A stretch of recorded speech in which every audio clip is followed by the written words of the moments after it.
বিসমিল্লাহির রহমানির রহিম। তেল দিয়ে দিলাম। আজকে মুরগি রান্না করবো।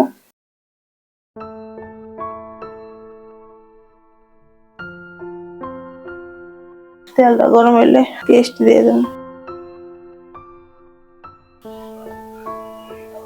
আজকে একটু অন্যভাবে রান্না করবো, পেঁয়াজের বেরেস্তা দেয়া।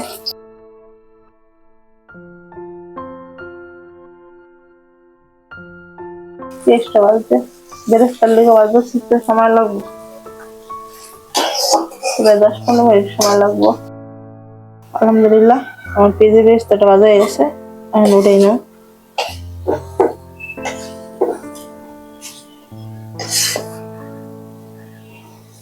চুলার জালটা একবারে কমাই নিচ্ছি, আমার বাজতে একটু দেরি হয়েছে। জাল কমে না বাজলে মুসমুস হয় না, ঠান্ডা হলে মুসমুস হয়ে যাবে। দিয়ে দিলাম আস্তা জিরা,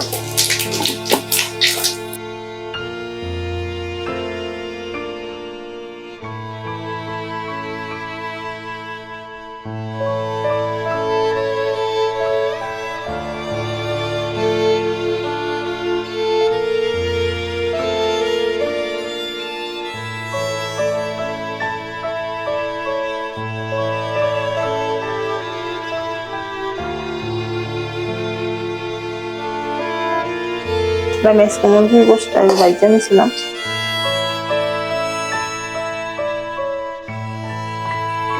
দিয়ে দিলাম কিছুটা পেঁয়াজ,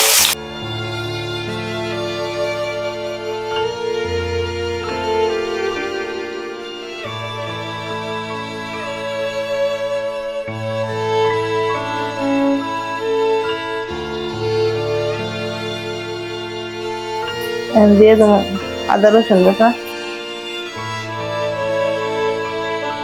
লবণ পরিমাণ মতন। এটা আমার 10 মিনিটের মতো ভাজতে হইব। এই যে আমার ভাজা হয়ে গেছে, এখন আর আদা রসুনের কাঁচা গন্ধটা নাই। দিয়ে দিলাম হলুদ,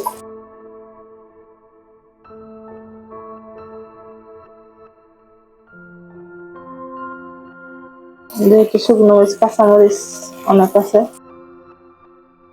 ফাঁকিটা দিয়ে দিলাম 1.5 চামচ। মশলাটা ঠিক মতো কষাইয়া তারপর গুষ্টি দিয়ে দেন।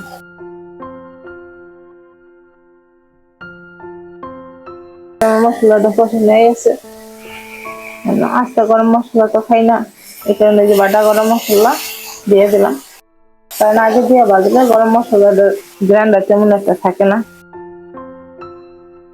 এখানে দিয়ে দিলাম টমেটো, কাঁচাটা দিয়ে নেইটা সেদ্ধ করে তারপর রাখছি, দিয়ে দিলাম। সবটা মিলাইয়া 5 মিনিটের মতো আবার কষানো, তারপর আলহামদুলিল্লাহ কষানো হয়ে গেল, গোশত দিয়ে দিলাম। আলহামদুলিল্লাহ আমার মশলাটা কষানো হয়ে গেছে। আজকে আলু আর গোশ ভেজে রাখছিলাম আগে, ভিডিওটা দেখিনি। আলুটা উপরে, এই যে গোশ,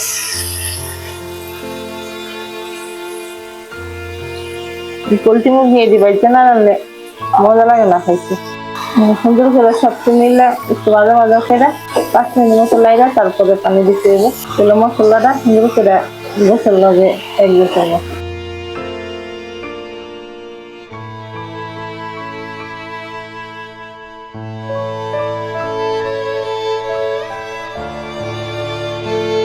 দিয়ে দিলাম একটু গরম পানি, গোসে ঠান্ডা পানি দিলে মশলার স্বাদটাই নষ্ট হয়ে যাবে। আমি আগে গরম পানি করে রাখছি, জল তো রাখবো না, মাখা হবো।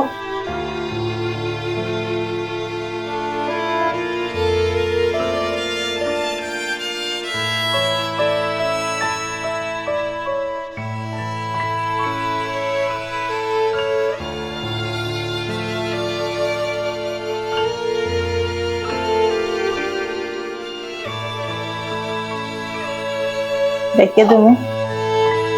আলহামদুলিল্লাহ আমি যে পেঁয়াজের বেরেস্তাটা বানাইছিলাম, এই যে মশমশ হয়ে গেছে। এখন একটু ফাঁকি করে নেব, হাতের ডালা যাও আর দেন, এটাও ফাঁকি হয়ে গেছে। এখন আমি তরকারি ঢাকনাটা উঠাইয়া, তরকারি বলক হয়ে বসছে।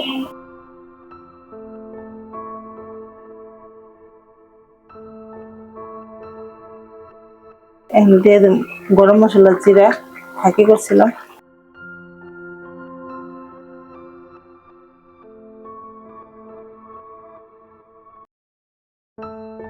নামানোর হয়তো 5 মিনিট আগে পেঁয়াজের বেরেস্তাটা এভাবে দিলে এই তরকারিটা, পোলট্রি মুরগি তো যতই দেখবেন যে একটু ভালো করে রান্না করা যায় মজা লাগে।